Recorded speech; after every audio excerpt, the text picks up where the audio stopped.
Olá, meus irmãos. Paz e graça seja com cada um de vocês. Vim compartilhar neste momento uma forma com que eu me conecto com Deus, lendo a palavra do Senhor. Esse é um podcast de leitura, onde leremos a Bíblia, a Mensagem, de Eugene Peterson. Ele é um pastor atuante que por mais de 40 anos pregou para as pessoas comuns, jovens, nas ruas, nas praças, em encontros, e conversava com as pessoas. E nessa conversa ele escreveu a Bíblia, a Mensagem. Então é isso que nós vamos trazer. Iniciaremos pelo Evangelho de Marcos. Uma breve introdução. Marcos não perde tempo em ir ao que interessa. Uma única frase introdutória, e nem menos uma digressão é encontrada. Do começo ao fim, algo aconteceu que mudou radicalmente o modo de olharmos e experimentarmos o mundo. E ele não pôde esperar para nos contar. Há um tom ansioso em quase todas as frases que escreve. Quanto mais rápido absorvermos a mensagem, melhor para nós, pois ela é boa, incrivelmente boa. Deus está aqui do nosso lado. O simples anúncio de que Deus existe não se traduz particularmente por notícia. A maioria dos seres humanos, através dos séculos, acreditou na existência de Deus ou de deuses. Pode-se dizer que a humanidade, ao longo de sua história, deu mais atenção e importância à divindade do que todas as outras preocupações juntas: comida, moradia, vestuário, entretenimento, trabalho, família e assim por diante. Todavia, o fato de que Deus está aqui agora do nosso lado, procurando ativamente nos ajudar no que precisamos, isso sim se qualifica como notícia, pois tão comum quanto a crença em Deus é a enorme quantidade de conjecturas e boatos em torno do assunto, que resulta em superstição descontrolada, ansiedade e exploração. Assim, Marcos, compreensivelmente, tem pressa de nos contar o advento, que veio revelar a verdade de Deus a nós, para que pudéssemos viver na realidade, não na ilusão. Ele não quer que percamos um só minuto da nossa preciosa vida na ignorância acerca do mais prático de todos os assuntos, o entusiasmo de Deus em nos salvar.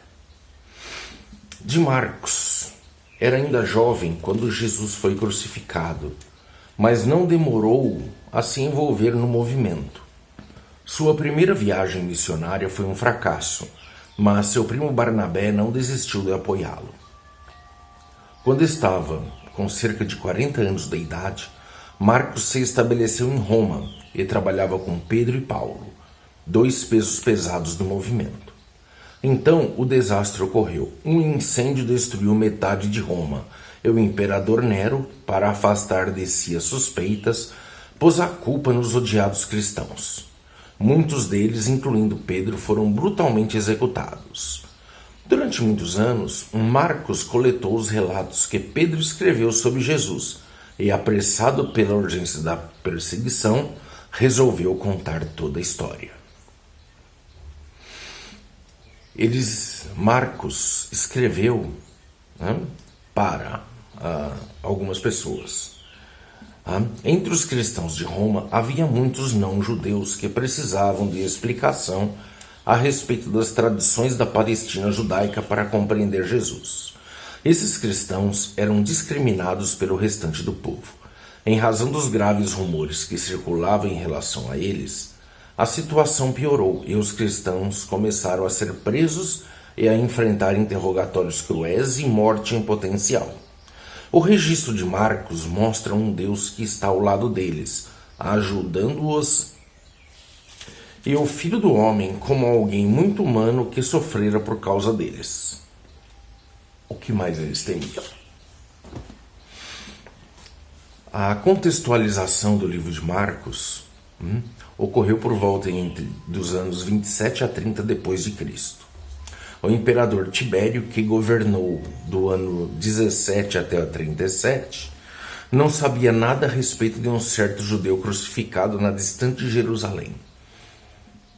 Inteligente e habilidoso general na juventude, ele sofreu pressões do padrasto Augusto, o primeiro imperador de Roma, que o forçou a se divorciar da amada esposa e casar-se com uma mulher que mal conhecia, como parte de um esquema para aumentar o patrimônio da família.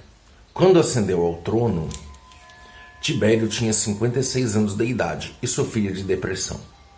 Quem importava a ele era o título Filho de Deus, quando Jesus foi executado. Tibério tinha 72 anos e vivia recluso, enquanto um ambicioso cavaleiro comandava seu império.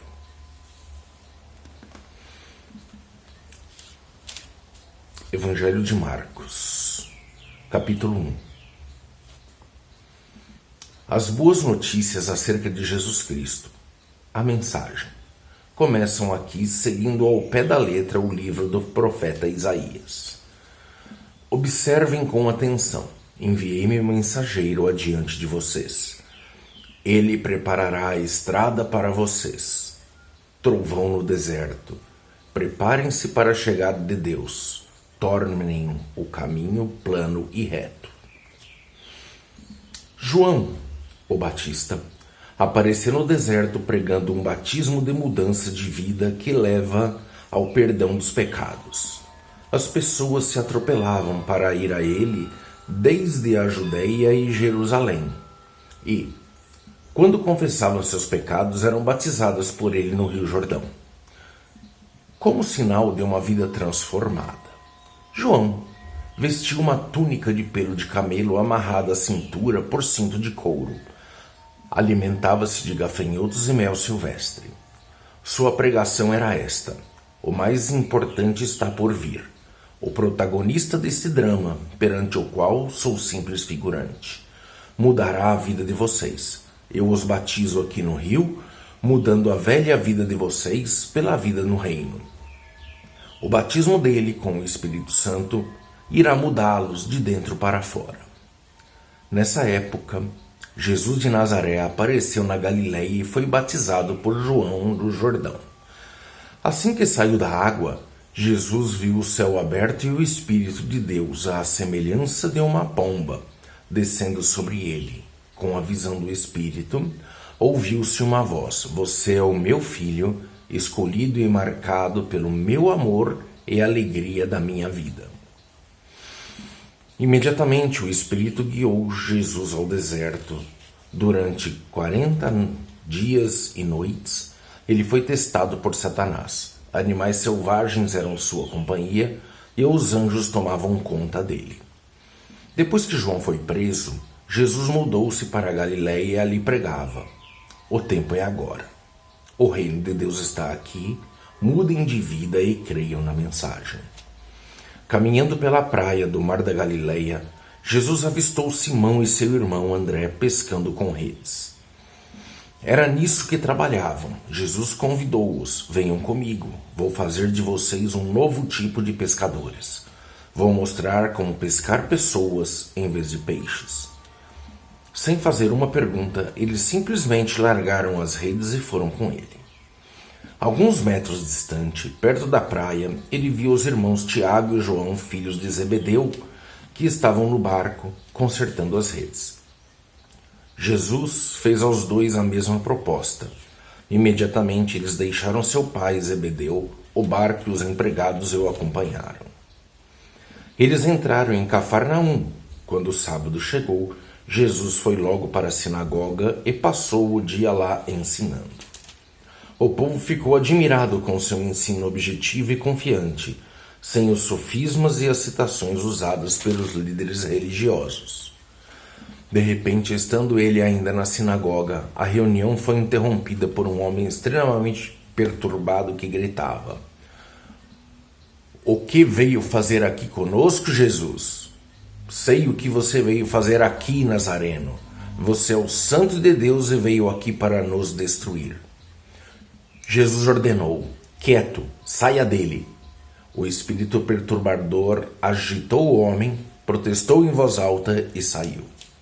Os ouvintes impressionados cochichavam entre si: o que está acontecendo aqui? Um novo ensinamento com demonstração prática? Ele consegue calar espíritos demoníacos imundos e ainda os expulsa? A notícia correu rapidamente e todos na Galileia ficaram sabendo do incidente. Jesus saiu da sinagoga e foi para a casa de Simão e André, acompanhado por Tiago e João. A sogra de Simão estava de cama, ardendo em febre. Informado disso, Jesus foi até onde ela estava, pegou a mão e a fez levantar-se. Tão logo a febre a deixou, ela foi preparar o jantar deles.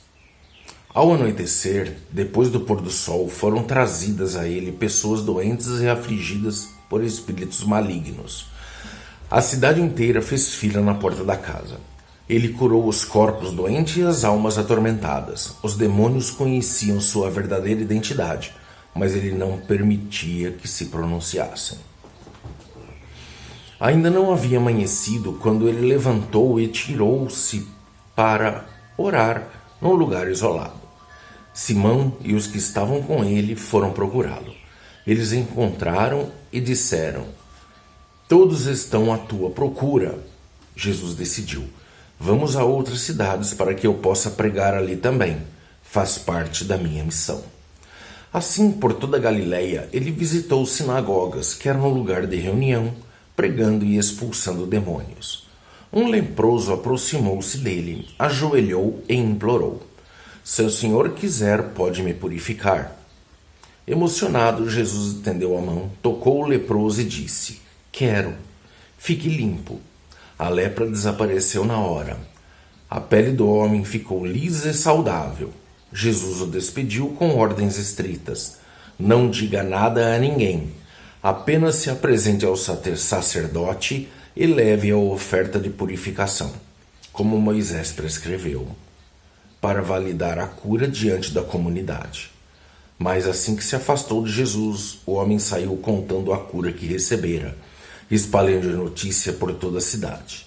Jesus então passou a entrar na cidade de modo mais discreto, pois já não podia fazer isso publicamente.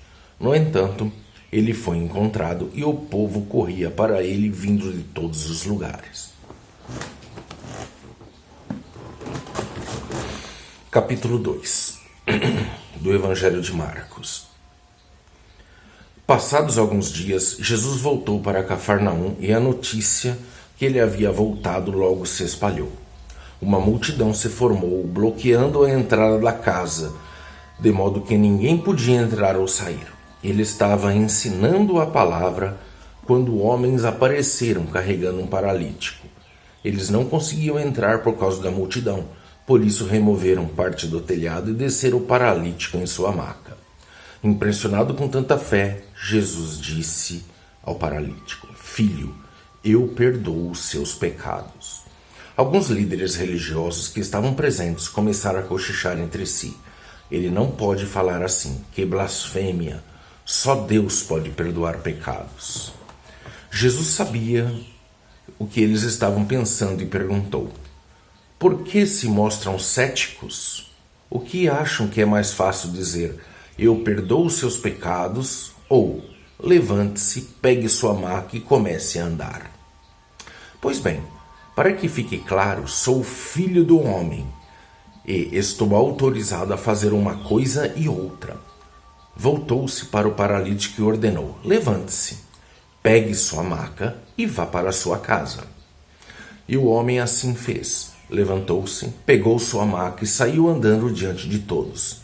Eles esfregaram os olhos, custando acreditar no que viam, mas então louvaram a Deus. Nunca vimos nada igual. Jesus foi mais uma vez caminhar à beira do mar. De modo, e novamente, uma multidão foi atrás dele para ouvir seu ensino. Caminhando, ele viu Levi, filho de Alfeu, que era cobrador de impostos. Jesus convidou: venha comigo. Ele se levantou e passou a segui-lo. Mais tarde, Jesus e os discípulos estavam jantando na casa de Levi, e os seus convidados eram pessoas de má reputação. Surpreendentemente, alguns deles se tornaram seguidores de Jesus. Os líderes religiosos e os fariseus, vendo Jesus na companhia daquela gente, foram tomar satisfação com os discípulos. Que exemplo está andando com essa gente desonesta e essa ralé? Jesus escutou a crítica e reagiu. Quem precisa de médico, quem é saudável ou quem é doente? Eu estou aqui para dar atenção aos de fora, não para mimar os da casa que se acham justos. Os discípulos de João e os discípulos dos fariseus tinham o costume de jejuar. Por isso, alguns foram perguntar a Jesus: por que os seguidores de João e os fariseus adotam a disciplina do jejum, mas os seus seguidores não? Jesus respondeu: numa festa de casamento, vocês não economizam no bolo nem no vinho, porque estão festejando. Depois poderão até precisar economizar, mas não durante a festa. Enquanto o noivo e a noiva estão com vocês, é tudo alegria. Depois que os noivos forem embora, o jejum pode começar. Ninguém joga água fria na fogueira enquanto tem gente em volta.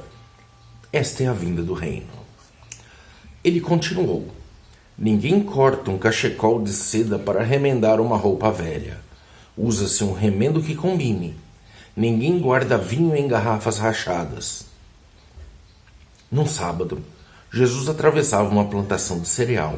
Enquanto caminhavam, os discípulos descascaram algumas espigas. Os fariseus reclamaram com Jesus: seus discípulos estão quebrando as regras do sábado. Jesus reagiu: é mesmo? Vocês nunca leram o que Davi e seus companheiros fizeram quando estavam com fome? Ele entrou no santuário e comeu o pão fresco do altar, na frente do sacerdote principal Abiatar. O pão santo que ninguém podia comer senão os sacerdotes, e o repartiu com os companheiros. Jesus acrescentou: o sábado foi feito para o nosso benefício. Não somos escravos do sábado. O Filho do Homem não é escravo do sábado. É o Senhor dele. Capítulo 3 do Evangelho de Marcos. Depois disso, ele voltou à sinagoga, e ali estava um homem que tinha uma das mãos aleijada. Os fariseus estavam de olho para ver se ele iria curá-lo, quebrando o sábado.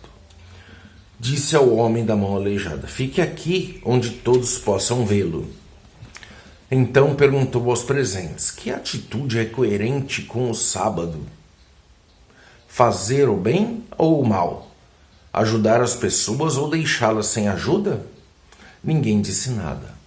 Então os encarou, um a um, indignado com a religiosidade inflexível deles, então ordenou ao homem: estenda a mão. Ele a estendeu. E ela ficou perfeita. Os fariseus se retiraram imediatamente, discutindo como unir forças com os partidários de Herodes para acabar com Jesus. Jesus partiu com os discípulos para o mar, só para sair dali, mas uma multidão imensa foi atrás dele.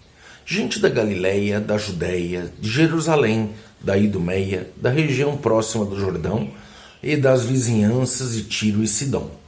Um mundaréu de gente desejosa de conhecer ao vivo aquele que tanto tinha ouvido falar. Ele recomendou aos discípulos que tivessem um barco preparado, assim não seria atropelado pela multidão.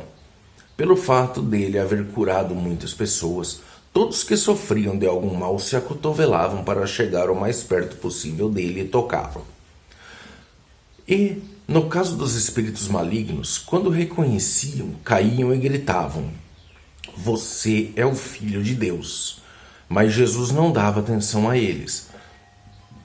Fazia-os calar, proibindo-os de dizer em público quem ele era. Ele subiu uma montanha e convidou alguns para o acompanhar. Foram juntos e ali escolheu 12 e os designou apóstolos. Jesus os reuniu para enviá-los a proclamar a palavra. Também lhes daria autoridade para expulsar demônios. Os 12 são Simão, Jesus mais tarde chamou Pedro, que significa rocha, Tiago, filho de Zebedeu, João, irmão de Tiago. Jesus passou a chamar os irmãos Zebedeu de Boanerges, que significa filho do trovão, André, Filipe, Bartolomeu, Mateus, Tomé, Tiago, filho de Alfeu, Tadeu, Simão o Zelote, Judas Iscariotes, que o traiu. Jesus foi para casa e, como sempre, uma multidão se formou em volta.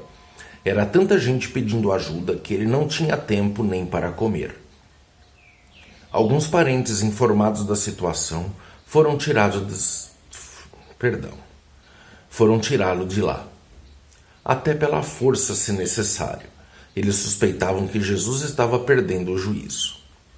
Os líderes religiosos de Jerusalém espalharam o boato que ele estava praticando magia negra, fazendo truques diabólicos para impressionar o povo, mostrando poder espiritual. Jesus contestou a calúnia. Faz sentido um demônio lutar contra outro demônio? Satanás expulsaria o próprio Satanás? Uma família que vive brigando se desintegrará. Se Satanás expulsa Satanás, não irá se destruir? Acham que é possível, em plena luz do dia, entrar na casa de um homem forte e acordado e roubar seus bens sem amarrá-lo primeiro? Amarrem-no, então poderão roubá-lo. Faço aqui uma advertência. Não há nada dito ou feito que possa ser perdoado. Mas, se vocês persistirem nas calúnias contra o Espírito Santo de Deus, estarão deliberadamente rejeitando aquele que perdoa, rompendo relações com aquele que os sustenta. Ele fez essa advertência porque era acusado por eles de ter ligação com o maligno. Naquele momento, sua mãe e seus irmãos apareceram. Estando eles do lado de fora, mandaram um recado dizendo que queriam falar com ele. Ele estava cercado pela multidão quando recebeu o recado. Sua mãe e seus irmãos estão lá fora à sua procura. Jesus respondeu: Quem vocês acham que são minha mãe e meus irmãos? Olhando ao redor para cada um dos que estavam sentados à sua volta, ele declarou: Estão bem aqui na frente de vocês. Eles são minha mãe e meus irmãos. Mais vale a obediência que os laços de sangue. Quem fez a vontade de Deus é meu irmão, minha irmã e minha mãe. Marcos capítulo 4. Ele voltou a ensinar à beira da praia. Multidão que se formou em torno dele era tão grande que ele entrou num barco perto da praia e assentou-se. Jesus usou o barco como púlpito. Enquanto o povo se acotovelava perto da água, ele ensinava por meio de histórias, muitas histórias. Ouçam, o que vocês acham?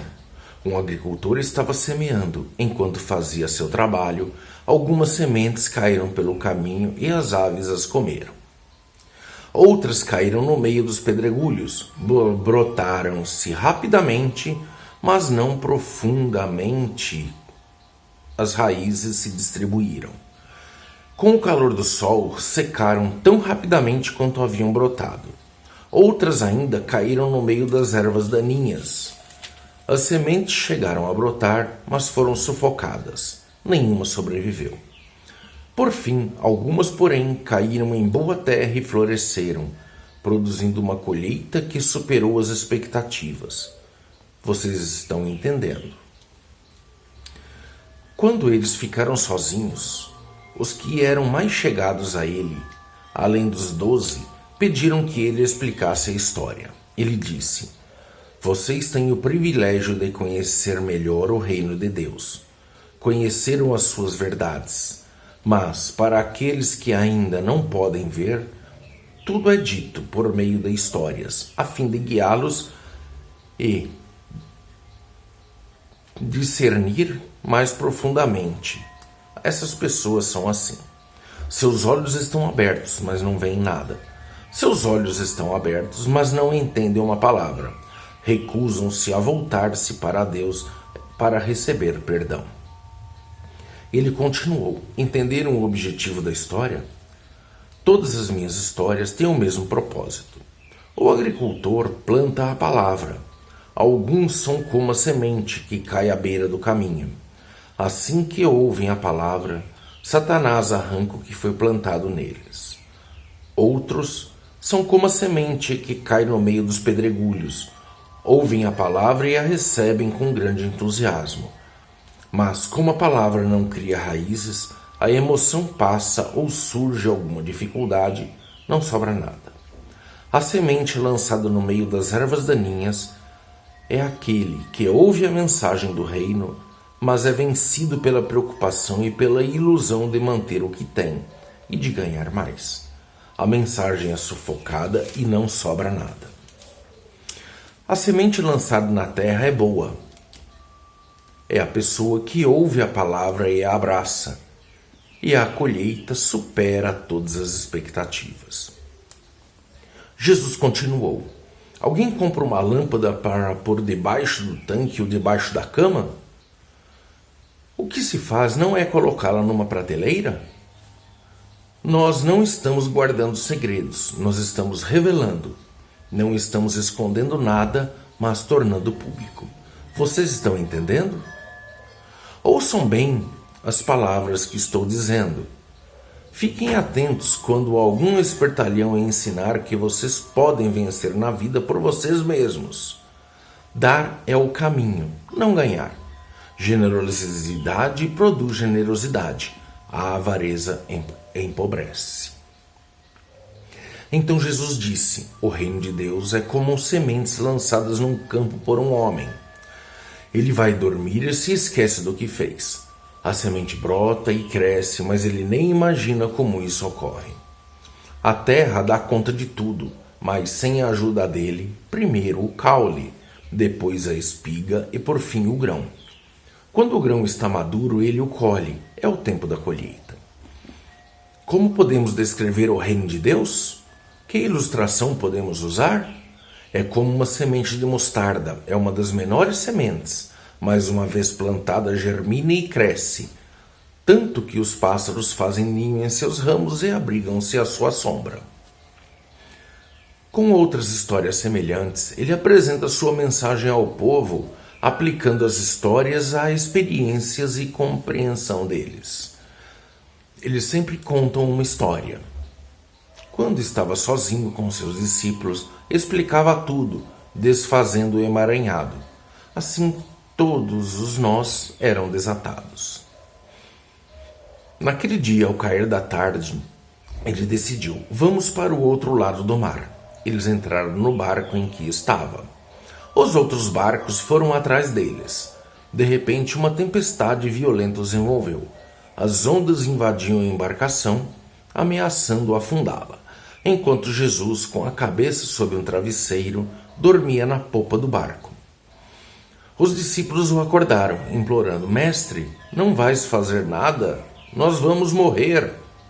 Jesus acordou e ordenou ao vento que se acalmasse. Ele disse ao mar: quieto, sossegue. O vento virou brisa e o mar ficou em plena calmaria.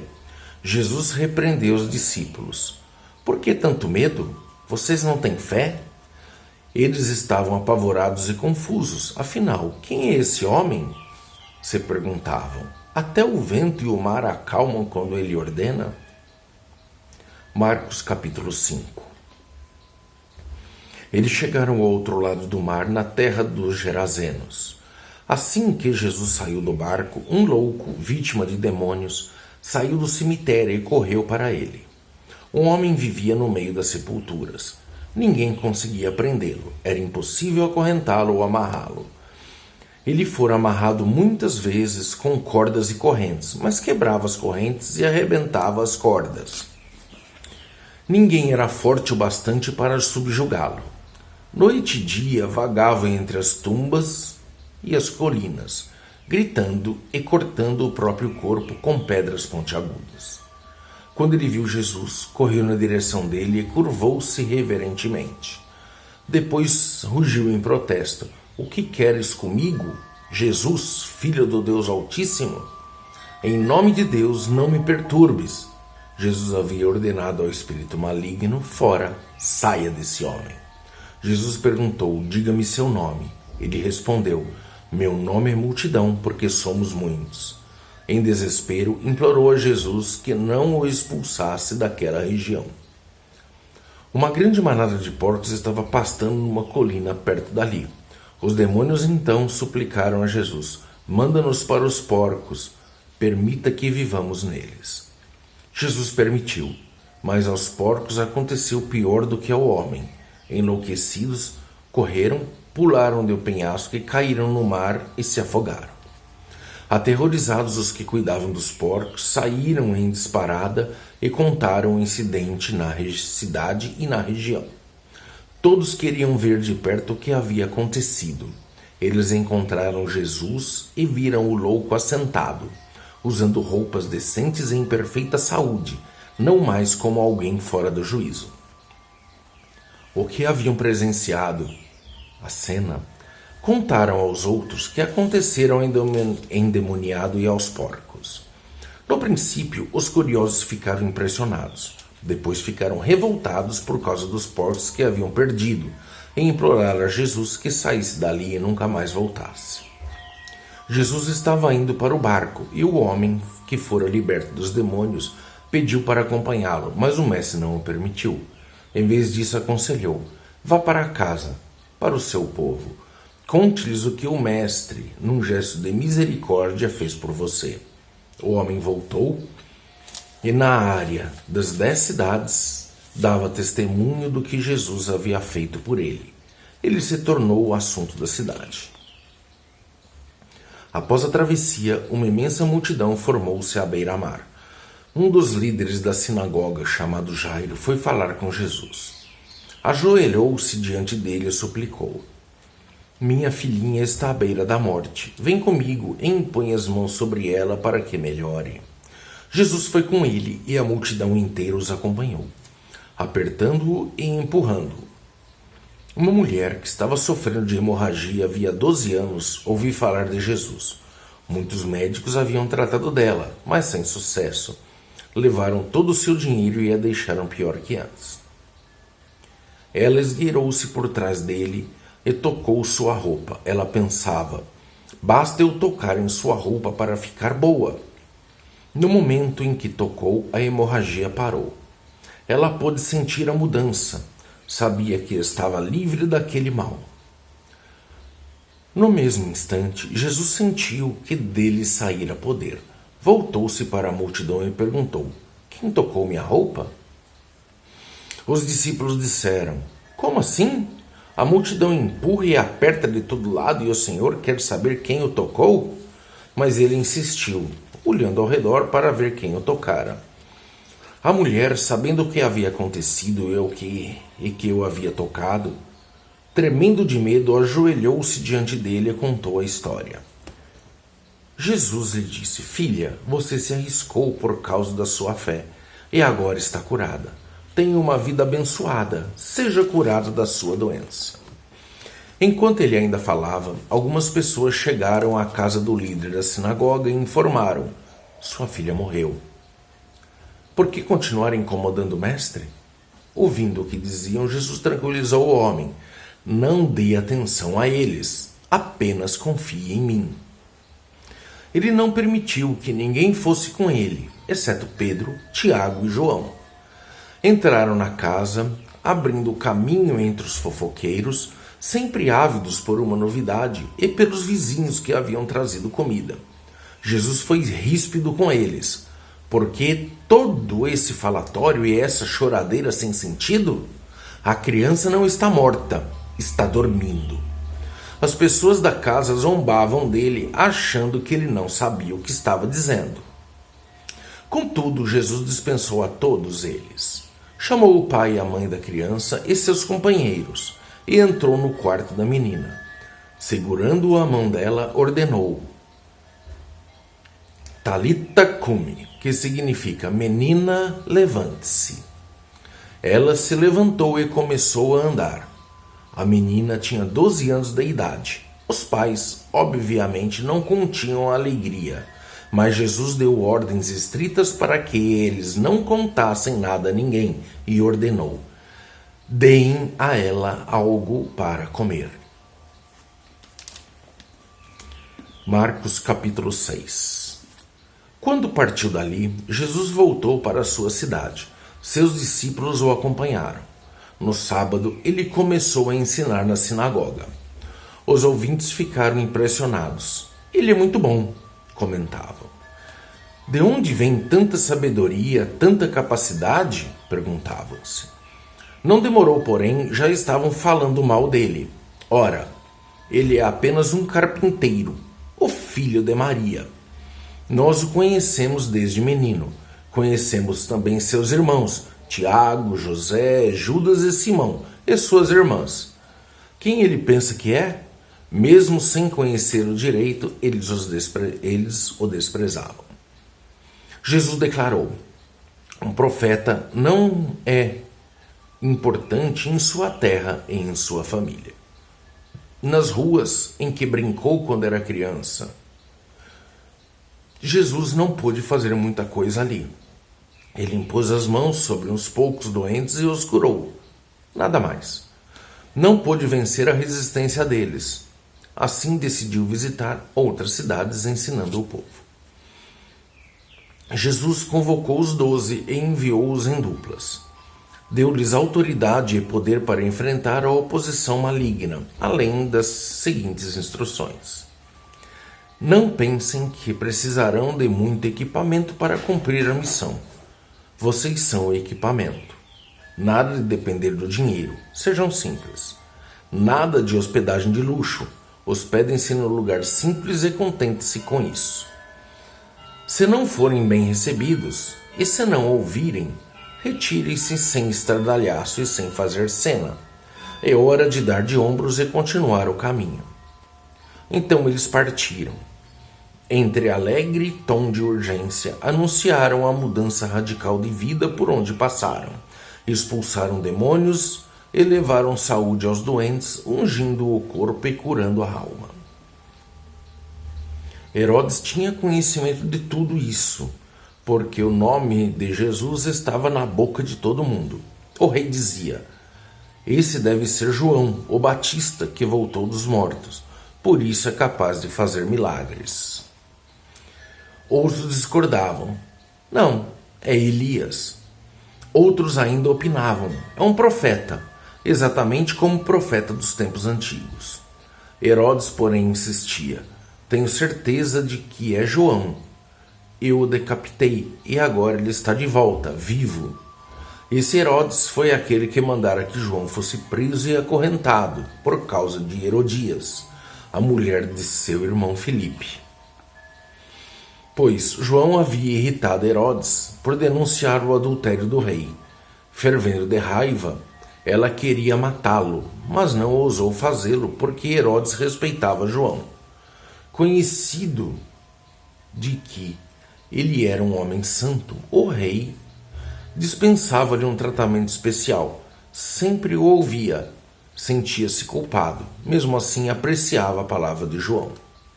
Entretanto, chegou um dia especial, o aniversário de Herodes. Ele convidou toda a elite da Galileia, toda a nobreza. A filha de Herodias entrou no salão do banquete e dançou para os convidados. Ela encantou Herodes e todos os convidados. O rei disse à moça: peça-me qualquer coisa, darei o que você quiser. Entusiasmado acrescentou: juro que divido o meu reino com você, se me pedir. Ela foi consultar sua mãe. O que devo pedir? Peça a cabeça de João, o Batista, foi a resposta. Empolgada, ela correu até o rei e pediu: quero a cabeça de João, o Batista, numa bandeja, e quero agora. O pedido deixou o rei abalado, mas para não perder o prestígio diante dos convidados, concedeu o que ela desejava. Ordenou que o carrasco fosse à prisão e trouxesse a cabeça de João. Ele cortou a cabeça de João e trouxe-a numa bandeja. Entregou-a à moça, que lhe a levou para sua mãe. Quando os discípulos de João souberam do fato, foram buscar o corpo e lhe deram um sepultamento digno. Os apóstolos voltaram de sua missão e relataram a Jesus o que ele havia feito e ensinado. Jesus disse: Venham, vamos parar e descansar um pouco. Era tanta gente indo e vindo que eles nem tinham tempo para comer. Eles entraram no barco e foram para um lugar mais tranquilo. Entretanto, alguém os viu partindo e a notícia se espalhou. Muita gente saiu correndo das cidades vizinhas e chegou ao lugar de destino antes deles. Quando Jesus saiu do barco, uma multidão imensa o aguardava. Ao ver todo aquele povo, ele ficou comovido. Afinal, eram como ovelhas sem pastor. Ele imediatamente pôs-se a ensiná-los. Já ao cair da tarde, os discípulos viram que Jesus estava se alongando e o interromperam. Estamos no meio do nada, está ficando tarde. Despede o povo para que eles saiam e consigam o que comer nas redondezas. Jesus respondeu: Vocês vão dar comida a eles. Eles perguntaram: É sério? Mesmo que gastemos uma fortuna? Mas ele não estava brincando. Quantos pães vocês têm?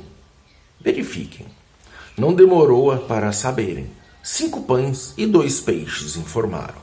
Jesus mandou que todos se assentassem em grupos de 50 ou de 100, na grama verde. Ele tomou os 5 pães e os 2 peixes, olhou para o céu, orou, abençoou o pão, partiu-o e entregou tudo aos discípulos, que por sua vez o repartiram com o povo. Ele fez o mesmo com o peixe. Todos comeram e ficaram satisfeitos. Os discípulos recolheram 12 cestos das sobras, e os que participaram da refeição foram cerca de 5.000. Terminada a refeição, Jesus insistiu que os discípulos entrassem no barco e fossem para Betsaida, enquanto eles despediam o povo. Em seguida, ele subiu a uma montanha para orar. Na tarde da noite, o barco já estava longe e Jesus ainda estava em terra. Ele podia ver a dificuldade dos seus companheiros com os remos, pois o vento estava contra o barco. Por volta das 4 horas da madrugada, Jesus foi na direção deles andando sobre o mar. E quando aproximou-se, eles ouviram. Pensaram que fosse um fantasma e gritaram apavorados. Jesus tratou de tranquilizá-los. Calma, sou eu, não tenham medo. Assim que ele entrou no barco, o vento cessou. Eles ficaram perplexos, coçando a cabeça, tentando entender tudo o que havia acontecido. Não haviam entendido e o que fazia na hora da refeição. Estavam com o coração endurecido. Concluíram a travessia, ancoraram o barco em Genezaré e lá o deixaram. Assim que pisaram em terra, a notícia rapidamente se espalhou. O povo correu até onde eles estavam, trazendo doentes em macas, para onde quer que ele fosse, aldeia, cidade, rota de comércio. Os doentes eram levados até um local público. Eles imploravam que Jesus lhes permitisse tocar, pelo menos na orla de sua roupa, e todos que a tocavam eram curados.